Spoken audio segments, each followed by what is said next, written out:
Hello everyone, আসসালামু আলাইকুম। So আজকে আমি দেখাবো বাগানের ফ্রেশ টমেটো। সো আজকে আমরা চলে গিয়েছিলাম আমাদের টমেটো খেতে, যেখানে অনেক অনেক টমেটো কিন্তু সুন্দর পেকে আছে। এই যে দেখতেই পাচ্ছেন, একদম ফ্রেশ। সো আমি এগুলো একটু পেরে নিব এখন। একদম সুন্দর ফ্রেশ আর টমেটোগুলোর সাইজ অনেক বড় বড় ছিল।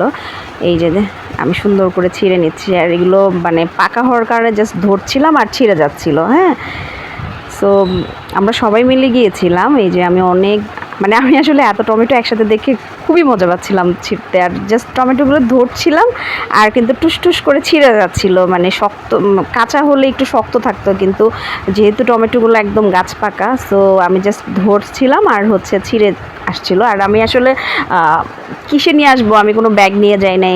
পরে আমি ওড়নার মধ্যে করেই নিয়ে আসছি। এই যে ওড়নার মধ্যে নিচ্ছিলাম। এখানে এই যে আমার ছোটো বোনও টমেটো ছিঁড়ছে।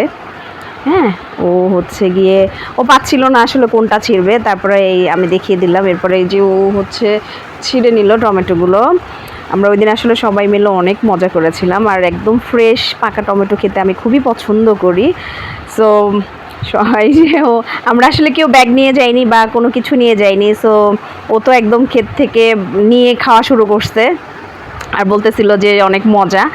সো আমি সবগুলো টমেটো আমরা ওড়নার মধ্যে করে নিয়ে আসছি। দেন বাসায় এসে ঢেলে দেখি এক বালতি টমেটো হয়েছে। এই যে একটা বিশাল বড় বালতির একটা বালতি ভরা টমেটো ছিল। সো এই যে দেখতেই পাচ্ছেন, দেখেন জাস্ট কালারটা কি সুন্দর, জাস্ট ওয়াও।